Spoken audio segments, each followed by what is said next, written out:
Australia میں میں chef تھا اور میرے پاس ایک پاکستانی لڑکا آیا کہ جی مجھے کہیں بھی جاب دلوا دو. تو میں نے کہا کہ ہمارے پاس ہمارے ریسٹورنٹ میں ایک برتن دھونے کی جاب ہے, آپ وہاں پر برتن دھوئیں گے تو آپ کو $16 ایک گھنٹے کے ملیں گے. اس کے بعد جو ہی آپ کا تھوڑا سا 3-4 مہینے ہو جائیں گے تو آپ کو پیسے بڑھا بھی دیے جائیں گے, اور میں کوشش کروں گا کہ آپ کا جو ہے نا ہنر بھی آپ کو سکھا دوں, آپ کو شیف والی لائن پہ لے آؤں تاکہ آپ شیف بھی بن سکو, کھانے آپ کو 2 ٹائم کا فری ملے گا. وہ لڑکا کہتا جی بس یہی کچھ مجھے چاہیے. وہ آ گیا اگلے دن جاب پہ.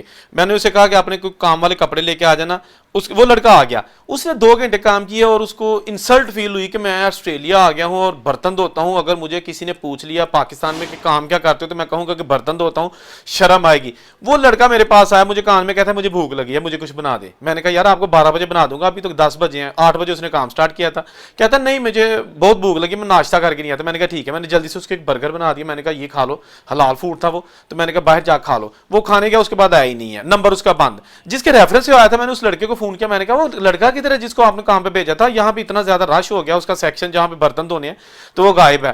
تو وہ کہتا ہے کہ اس کا مجھ سے رابطہ ہے, تو کہتا ہے کہ میں نے کام نہیں کرنا, مجھے شرم آتی ہے. بہرحال مجھے بڑا دکھ ہوا. پھر میں نے مالک سے بات کی کہ جی ایسا ہے کہ جو ریسٹورنٹ کا مالک تھا, مینیجر, وہ لڑکا بھاگ گیا. وہ کہتا آپ کیا کریں. میں نے کہا جی میں شیف ہوں لیکن میں یہ برتن واش کروں گا, مجھے سزا ملنی چاہیے کہ میں نے ایک ایسے بندے کو جاب پہ رکھوایا تھا جس کو میں جانتے نہیں تھا کہ اس کی نیچر کیسی ہے, وہ کام کر سکتا بھی ہے کہ نہیں. مالک کہتا نہیں آپ فکر نہ کرو, ہم جلدی جلدی کسی بندے کا ارینج کر لیتے ہیں, آپ اپنا شیف والا کام کرو. میں نے کہا نہیں, یہ میں سارے برتن ایک سائڈ پہ رکھو, جب میں شیف والی ڈیوٹی ختم کروں گا یہ میں دھو کے جاؤں گا, یہ مجھے سزا ملنی چاہیے. میں نے ایسے ہی کیا, مالک نے منع کیا لیکن میں نے وہ سارے برتن واش کیے, دھو کے. اس کے بعد میں گھر گیا اور اس لڑکے سے میری کوئی رابطہ نہیں ہو سکا. پھر مجھے 6 یا 7 مہینے کے بعد وہ لڑکا ملا, تو میں نے کہا تو نے اچھی حرکت کی ہے, مجھ سے معافیا مانگی جائے کہ بھائی میرے کو غلطی ہو گیا, اللہ کا واسطہ مجھے ایک دفعہ دوبارہ جاب دلوا دو. 6 مہینے ہو گئے میرے پاس جاب ہی کوئی نہیں ہے, میں کام ہی نہیں مجھے کو رکھ رہا. میری عادت ایسی ہو گئی تھی کہ میں جو بھی کام ملتا تھا چھوڑ دیتا تھا. اب میرے پاس ایک پیسہ نہیں ہے, میرے پاس گھر کو رینٹ دینے کے لیے نہیں ہے. تو میں نے کہا بھائی اب آپ کا کوئی بھروسہ نہیں کرے گا, لہٰذا میں نے بہرحال اس کو نہیں جاب نیکسٹ ٹائم دلوائی. اب مجھے نہیں پتا کہ اس کا رابطہ ہوا ہے یا نہیں ہوا کسی سے, یا اس کو جاب ملی ہے کہ نہیں.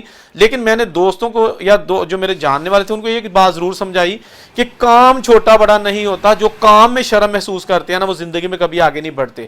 چوری میں شرم محسوس کرنی چاہیے, گناہ میں جو ہے نا شرم محسوس کرنی چاہیے, وہ نہیں کرتے. حق حلال کی محنت میں کام کرنے میں جو بندہ شرم محسوس کرتا ہے نا, ضلالت اس کا مقدر بن جاتی ہے.